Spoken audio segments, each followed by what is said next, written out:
Hello welcome back to thoughts and vibes. അപ്പോൾ ഇന്ന് നമ്മുടെ ഓണം സീരീസിൻ്റെ ഡേ 3 ആണേ. അപ്പോൾ എല്ലാവരും മറ്റു 2 വീഡിയോസും കണ്ടു നോക്കിയോ? നമ്മുടെ പഴന്നുറുക്കും ഉള്ളിത്തീയലും എല്ലാവരും ഒന്ന് കണ്ടു നോക്കണേ. അപ്പോൾ ഇന്ന് നമ്മൾ ഡേ 3 ഉണ്ടാക്കുന്നത് ഓലൻ്റെ വീഡിയോ ആണേ. സദ്യയിൽ ഉപ്പ് ചേർക്കാതെ ഉണ്ടാക്കുന്ന ഒരേ ഒരു ഐറ്റം എന്താ ഈ ഓലനാണ്. അപ്പോൾ ഇതെങ്ങനെ ഉണ്ടാക്കുന്നതെന്ന് നോക്കാം. വളരെ സിമ്പിളായിട്ട് പെട്ടെന്ന് തന്നെ ഉണ്ടാക്കിയെടുക്കാൻ പറ്റുന്ന ഒരു കറിയാണ് ഓലന്. ഓലൻ നമുക്ക് പല രീതിയിൽ ഉണ്ടാക്കാവേ. അപ്പോൾ ഇന്ന് നമ്മളിവിടെ കുമ്പളങ്ങായും വെച്ചുള്ള ഓലനാണ് ഉണ്ടാക്കുന്നത്. അപ്പോൾ അടുത്ത ദിവസം ഞാൻ മത്തങ്ങായും വെച്ച് സിമ്പിളായിട്ടൊരു ഓലൻ്റെ റെസിപ്പിയും കൂടി ഇടുന്നുണ്ട്. അപ്പോൾ നമുക്ക് ഈ ഓലിൻ്റെ റെസിപ്പി എങ്ങനെ ഉണ്ടാക്കുന്നതെന്ന് നോക്കാവേ. അതിന് വേണ്ടിയിട്ട് നമ്മൾ കുമ്പളങ്ങ എടുത്തിട്ടുണ്ട്. പിന്നെ നമുക്ക് വേണ്ടത് വൻപയറാണ്. വൻപയർ അധികം ഒന്നും ആവശ്യമില്ല, കുറച്ച് മാത്രം മതിയാവും. വൻപയർ ഒന്ന് കുക്ക് ചെയ്തെടുക്കണം. അതിന് വേണ്ടിയിട്ട് കുക്കറിൽ ഒറ്റ വിസിലിൻ്റെ വേവ് മതിയാവും. ഒരുപാട് വെന്ത് പോകുന്നത് ഓലിന് അത്ര ടേസ്റ്റ് ഉണ്ടാവില്ല. പിന്നെ നമ്മൾ തേങ്ങ എടുത്തിട്ടുണ്ട്, അരക്കപ്പ് തേങ്ങ എടുത്തിട്ടുണ്ട്. അത് തേങ്ങാപ്പാൽ പിഴിഞ്ഞെടുക്കണം. പിന്നെ നമുക്ക് 2 തണ്ട് കറിവേപ്പില വേണം. എരിവിനാവശ്യമായ പച്ചമുളകും വേണം. അപ്പോൾ ഇത്രയും സിമ്പിളായിട്ടുള്ള ഇൻഗ്രീഡിയൻസ് വെച്ചിട്ട് പെട്ടെന്ന് തന്നെ നമുക്ക് ഓലൻ ഉണ്ടാക്കിയെടുക്കാവുന്നതാണ്. അതിന് ആദ്യം നമ്മൾ ഓലന് വേണ്ടിയിട്ട് കുമ്പളങ്ങ ചെറിയതായിട്ട് അരിഞ്ഞെടുത്തിട്ടുണ്ട്. ഇനി അതിലേക്ക് നമ്മൾ എരിവിനാവശ്യത്തിന് പച്ചമുളക് നടുവേ ഒന്ന് കീറിയിട്ട് കൊടുക്കുന്നുണ്ട്. നമ്മളിവിടെ 2 പച്ചമുളകാണ് എടുത്തേക്കുന്നത്. നമ്മുടെ വീഡിയോസൊക്കെ ഇഷ്ടപ്പെട്ടാൽ നിങ്ങൾ ഇപ്പം തന്നെ ഒന്ന് ലൈക്ക് ചെയ്യണേ. കൂടാതെ സബ്സ്ക്രൈബ് ചെയ്യാനും എല്ലാവരും ഒന്ന് ശ്രദ്ധിക്കണേ. ഇപ്പോൾ പച്ചമുളകിൻ്റെ കൂടെ തന്നെ നമ്മൾ 1 തണ്ട് കറിവേപ്പിലയും കൂടി അതിലേക്ക് ചേർത്ത് കൊടുക്കുന്നുണ്ട്.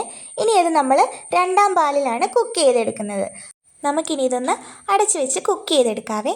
കുമ്പളങ്ങയ്ക്ക് അധികം വേവ് വരത്തില്ലാത്തത് കൊണ്ട് പെട്ടെന്ന് തന്നെ കുക്കായി കിട്ടും. നമ്മുടെ ചാനലിൽ ഓണ റെസിപ്പി പോലെ തന്നെ വിഷുവിനും കുറച്ച് റെസിപ്പീസൊക്കെ അപ്ലോഡ് ചെയ്തിട്ടുണ്ട്. എല്ലാവരും അതും കൂടി ഒന്ന് കണ്ടു നോക്കണേ. അപ്പോൾ നമ്മൾ കുമ്പളങ്ങ നന്നായിട്ട് വെന്ത് വന്നിട്ടുണ്ട്.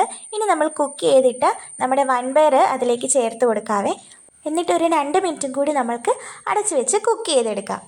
നമ്മുടെ വീഡിയോസ് ഇഷ്ടപ്പെട്ടാൽ നിങ്ങളുടെ ഫ്രണ്ട്സിലേക്ക് കൂടി എല്ലാവരും അതൊന്ന് ഷെയർ ചെയ്ത് കൊടുക്കണേ. ഇപ്പോൾ നമ്മുടെ ഓലിന് വേണ്ടിയിട്ടുള്ള കുമ്പളങ്ങയും പയറും എല്ലാം നന്നായിട്ട് വെന്തിട്ടുണ്ട്. ഇനി നമ്മൾ അതിലേക്ക് ആഡ് ചെയ്യാൻ പോകുന്നത് നമ്മുടെ 1ാം പാലാണ്. 1ാം പാൽ ഒഴിച്ച് കഴിഞ്ഞാൽ നമ്മൾ അധികം നേരം അടുപ്പിൽ വെക്കേണ്ട ആവശ്യമില്ല കേട്ടോ. അപ്പോൾ 1ാം പാൽ ഒഴിച്ച് പെട്ടെന്ന് തന്നെ അതൊന്ന് മിക്സാക്കി ചെറിയതായിട്ടൊന്ന് ചൂടായി വരുമ്പോഴത്തേക്കും നമ്മൾ അതിലേക്ക് കറിവേപ്പില ഇങ്ങനെ കൈകൊണ്ട് തന്നെ 2ആക്കി മുറിച്ചിടണേ. നല്ലതായിട്ട് ഫ്ലേവറൊക്കെ ഇറങ്ങാനായിട്ടാണ് നമ്മൾ കൈകൊണ്ട് ഇങ്ങനെ മുറിച്ചിടുന്നത്. കൂടാതെ തന്നെ 1 ടേബിൾ സ്പൂണോളം പച്ച വെളിച്ചെണ്ണയും കൂടി ഒഴിച്ച് കഴിയുമ്പോഴത്തേനും നമ്മുടെ ഓലൻ ഇവിടെ റെഡി ആയിട്ടുണ്ട്. കറിവേപ്പിലയും പച്ചവെളിച്ചെണ്ണയും ഒഴിച്ചതിന് ശേഷം അതിൻ്റെ ഫ്ലേവർ നഷ്ടപ്പെടാതിരിക്കാൻ ഒരു 5 മിനിറ്റ് നമ്മളിങ്ങനെ ക്ലോസ് ചെയ്ത് വെക്കണം. അപ്പോഴത്തേക്കും നമ്മുടെ ഓലൻ ഇവിടെ റെഡി ആയിട്ടുണ്ട് കേട്ടോ.